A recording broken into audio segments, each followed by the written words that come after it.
O cristianismo que você segue é um carro de boi? Primeira parte. Comentário de Mari Persona. Quando eu morava no interior de Goiás, uma vez eu conheci um rapaz lá que ele comprou, isso foi no começo da década de 80, no início da década de 80, ele comprou um Maverick. E o Maverick naquela época já era um carro já descontinuado, né? Não era um carro muito... Ele comprou um Maverick e mandou alterar o motor do Maverick para funcionar com álcool. E não era a época dos carros flex ainda, aquilo era feito meio amarrado com barbante, né? Uma coisa completamente precária. E obviamente não ficou bom, ficou péssimo o carro dele. E para piorar as coisas, ele fez uma viagem uma vez até Brasília e na volta acabou o álcool. E era um final de semana e tinha aquela lei que os postos ficavam fechados nos finais de semana para economia de combustível e ele não achava álcool. Então ele parou num botequim na estrada e comprou várias garrafas de pinga e encheu, botou no tanque pinga e terminou a viagem tossindo, pulando, motor todo desencontrado até chegar na cidade com o carro funcionando a pinga. Só que o que faltava para o carro ficar arruinado acabou de arruinar o motor. E ele vendeu esse Maverick para um homem lá muito simples, que não entendia nada de carro. E esse Maverick foi parar num lugar chamado Moinho, num lugar baixo lá de Alto Paraíso. E um dia eu estava passando por esse lugar de carro, eu vi esse Maverick com o novo dono, que estava tentando fazer funcionar o carro naquela estradinha de terra. E nada, né? Estava ele lá tentando dar partida, empurrando e tal. A família inteira do lado de fora, muitos filhos que ele tinha, esperando, mulher com bebê no colo, aquela coisa toda, esperando para dar o seu merecido passeio no novo carro. Eu passei, vi se podia ajudar, não tinha como ajudar, continuei viagem. Quando eu voltei no final do dia, ao longe eu vi o Maverick andando assim na estrada. Falei, bom, conseguiu, né? Menos mal, acho que ele conseguiu fazer o Maverick pegar. Mas quando eu me aproximei, que eu vi o que estava acontecendo. Eu passei pelo carro, estava bem devagar, eu passei do lado dele, aquela criançada toda com o rosto colado no vidro, todos alegres, né, dentro do carro, a mulher com o bebê no colo, na frente, o marido na direção, e uma junta de bois puxando o Maverick na estrada. Ele estava levando a família para passear com uma junta de bois puxando o carro que ele tinha comprado, porque o motor não tinha mais condições. E sempre que eu lembro dessa história, eu lembro da situação dos cristãos, da maioria dos cristãos hoje no mundo. Quando nós olhamos para a história da humanidade, nós vemos que muitas crenças que existem hoje nas diversas religiões pagãs, ou não, né? Elas têm uma origem comum. Você encontra em muitas religiões, indígenas até, uma noção de que houve uma queda. São contadas histórias em formas às vezes ilustradas, diferentes nomes, tal, mas que houve uma queda, que um dia o homem vivia num lugar ótimo e houve uma queda, uma ruína e ele ficou amaldiçoado por causa disso.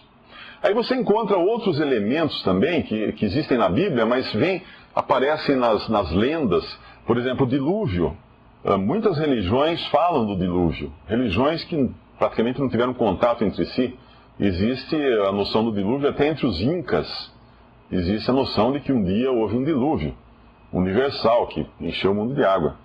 Aí você vai na noção de um só Deus, muito embora a gente sempre considere que as três grandes religiões são as únicas monoteístas, você encontra o monoteísmo no Antigo Egito.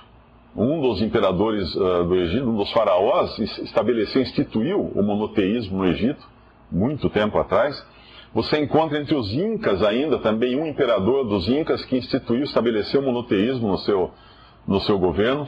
E havia também entre os próprios incas a ideia de que um dia viria alguém para salvar aquele povo.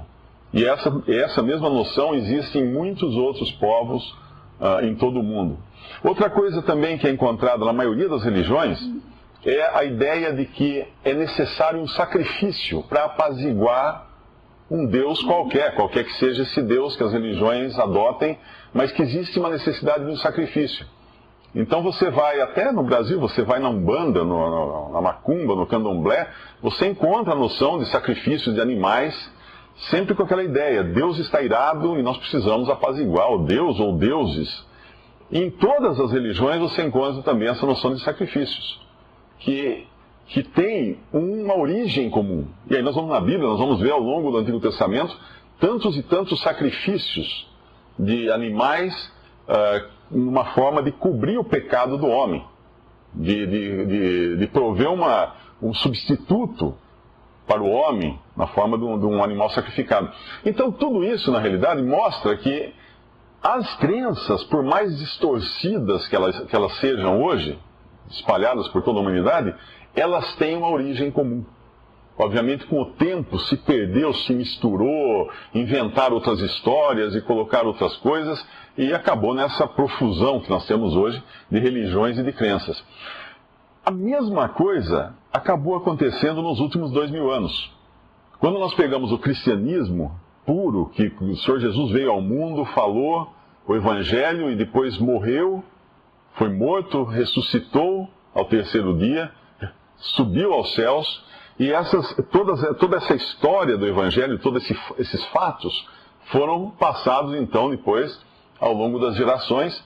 Nós temos isso por escrito, inclusive, mas mesmo tendo documento disso, hoje o cristianismo que nós olhamos em volta, às vezes parece mais um paganismo, com várias lendas embutidas, uma mistura toda de lendas, e às vezes se distancia completamente daquele cristianismo puro que existe na Bíblia. Então, quando eu me lembro da história do Maverick puxado por bois, eu penso que realmente esse é o cristianismo que muitos hoje adotaram. Eles pensam, às vezes, que estão no carro dos seus sonhos, mas é apenas um carro de boi enfeitado, um pouquinho diferente, com vidro de levantar e descer, com assento e tal, mas nada mais do que um carro de boi. Não tem uma diferença daquele antigo carro de boi das fazendas. O que é isso? Sempre que nós nos afastamos da origem das coisas, nós nos perdemos. Por isso que é importante voltarmos sempre ao princípio. O que é realmente o cristianismo? O que é ser cristão? Será que é oferecer sacrifícios para apaziguar a Deus, o Deus único? Realmente é. Porém, no cristianismo, o que nós já sabemos hoje é que esse sacrifício derradeiro, definitivo, já foi oferecido. Já foi feito. Não há mais nenhum sacrifício que possa ser oferecido para substituir o homem ou para pagar o pecado do homem. Nós encontramos nos evangelhos e depois nas epístolas, e isso já era até prenunciado no Antigo Testamento na forma de tipos ou figuras dos sacrifícios reais de animais do Antigo Testamento, nós encontramos que Deus, vendo que não havia um ser humano apto a substituir o homem na sua culpa e no seu juízo e pagar o preço devido pelo pecado, por causa do pecado, o que Deus fez? Deus enviou o seu próprio Filho. O Senhor Jesus, o Filho eterno de Deus, uma das três pessoas da Trindade, se fez carne, se fez homem, se fez semelhante a nós e veio a esse mundo e pagou o preço. Morreu, pagou o preço. Então o sacrifício foi feito. Se alguém esperava que era necessário fazer alguma coisa, a Bíblia deixa muito claro. Foi feito já. Já está. As últimas palavras do Senhor Jesus na cruz foi: está consumado. Está consumado. O que significa isso? Resolvido. Caso encerrado. Caso encerrado. Na linguagem que nós usamos hoje, caso encerrado. Nada mais precisa ser feito. Já foi feito tudo. Porém, ao longo desses 2000 anos, o que nós encontramos dentro dessa esfera da profissão cristã? Nós encontramos a ideia de que você precisa fazer alguma coisa.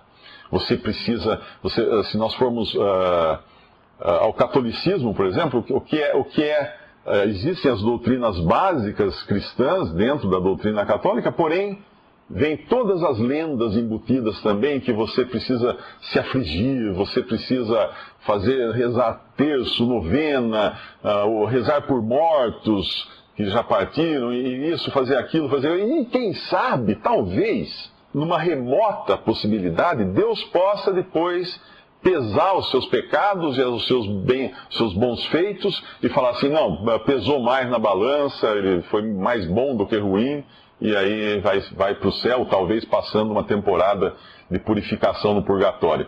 Tudo isso é coisa completamente estranha ao Evangelho. Nada disso tem na Bíblia. Essas coisas são exatamente as mesmas distorções que a humanidade e o paganismo causou nas crenças que tiveram uma origem comum lá atrás, em tempos imemoráveis, lá atrás, quando essas coisas passaram de um para o outro. Então vamos pensar um pouquinho o que é realmente esse Evangelho, o que é realmente a boa notícia. Porque veja que a palavra Evangelho significa boa nova, boa notícia. Agora imagine eu chegar para vocês e falar, gente, tem uma boa notícia para vocês hoje. Estou com uma notícia, olha, vocês vão adorar. Qual é, Mário? Vocês vão ter que fazer um esforço danado para ser salvo. Vocês vão ter que passar uma vida de sofrimento. Vocês vão ter que dar duro. Vocês vão ter que suar. Vocês vão ter que fazer muita caridade. Você vai ter que ser o melhor do mundo. Aí você vai ser salvo. Olha que notícia boa. Imagina, isso é uma péssima notícia. Se uma pessoa conhece a si mesma, ela sabe que isso é uma péssima notícia. Por quê? Ela já tentou fazer isso. Ela já tentou melhorar. Ela já tentou ser alguém melhor, fazer boas obras, mas não conseguiu. E muitas vezes, quando tentou fazer as boas obras, essas boas obras nada mais eram do que o seu egoísmo colocado na forma de boas obras. Por quê? Bom, se eu fizer boas obras, Deus vai me perdoar, Deus vai me salvar, então vou fazer boas obras. Bom, isso não é de forma alguma boa obra, isso não é de forma alguma uma obra desinteressada. Existe a própria noção da espírita, né, que a gente conhece, da reencarnação e da eliminação do karma, que você, então, evoluindo e fazendo caridade para as pessoas, você vai eliminando, então, a sua... Bom, mas então essa caridade não é desinteressada, porque se eu vou ajudar alguém que está sofrendo para receber algum mérito, para com isso eliminar o meu karma, os meus pecados, então eu não estou ajudando ele que está sofrendo, eu estou ajudando a mim mesmo. Eu estou fazendo bem para mim. Posso até fazer uma coisa bonita, parecer que eu estou ajudando, mas não estou ajudando. Eu estou tentando fazer o bem para mim. E estou até atrapalhando, porque se dentro dessas doutrinas a ideia é de que o sofrimento purifica a pessoa, no momento em que eu diminuo o sofrimento do outro, estou atrapalhando a evolução dele em prol da minha própria evolução, suposta evolução. Então, todas essas ideias vêm da cabeça dos homens, não são de Deus, não vêm da palavra de Deus. O que a palavra de Deus diz está em Romanos capítulo 8. Esta sim é uma boa notícia. Carta de Paulo aos Romanos, capítulo 8, versículo 1. Esse versículo nós encontramos em diferentes traduções da Bíblia, com mais ou menos palavras. É que nos textos mais antigos, ele não contém uma parte que nessa tradução, que a maioria aqui está usando, aparece. Portanto, agora significa já, neste momento, nenhuma condenação há para os que estão em Cristo Jesus. Esse versículo 1, na verdade, vai só até aí. Essa é uma boa notícia. Agora, nenhuma condenação há para os que estão em Cristo Jesus. Isso é uma boa notícia. Não é agora nenhuma condenação há para quem for bom, for uma religião, der o dízimo, fazer isso assim. Agora nenhuma condenação há para os que estão em Cristo Jesus. Mas como que eu estou em Cristo Jesus? Como eu posso saber se eu estou em Cristo Jesus? A única maneira de se estar em Cristo Jesus é pela fé, crendo em Cristo Jesus, como seu Salvador, como seu Senhor, seu Deus, seu Salvador. E quando nós temos essa fé, ou cremos no Senhor Jesus Cristo, esse processo todo de salvação, que não vem de nós, mas é um dom de Deus, não vem das nossas obras, mas vem de Deus, por graça somente, acontece uma outra coisa interessante, que é, nós recebemos vida de Deus. Vida vinda de Deus. O homem, ele basicamente, ele tem uma vida natural, que ele herdou de Adão, nós temos uma vida natural que nós herdamos de Adão, porém essa vida natural, ela está arruinada. ela está, a Bíblia chama isso às vezes de velha natureza, ou chama isso de carne. Ela está arruinada. Por quê? Por causa do pecado. É como se uma pessoa tivesse ficado exposta à radiação. Não há, depois que ficou exposto de determinado tempo a uma radiação que é irreversível aquilo, ela causou danos ao seu organismo que não dá para reverter. Então não tem como consertar mais. Pode pôr uns paliativos, tá, mas não há mais como consertar. Nós fomos colocados em contato com a radiação do pecado, vamos dizer assim, e nascemos já pecadores, nascemos já arruinados, nascemos já a caminho da morte. Já nascemos mortos espiritualmente e o nosso corpo vai seguir esse mesmo caminho da morte, porque nós estamos arruinados. Então essa velha natureza, essa carne, essa velha natureza, esse velho homem arruinado. Agora Deus promete uma nova vida. Quem se lembra da passagem de João, quando o Senhor Jesus encontra Nicodemos e fala assim, necessário vos é nascer de novo. Ela precisava de um novo nascimento. Nicodemos tinha nascido já, mas tinha que nascer de novo. Nicodemos fala, mas então tem que entrar no ventre da minha mãe para nascer de novo? Não, Nicodemos, não é isso. O que é nascido da carne é carne. O que é nascido da velha natureza, é velho homem. Mas o que é nascido do Espírito é Espírito. Então era um novo nascimento do alto. De cima para baixo, não de baixo para cima, de cima para baixo agora.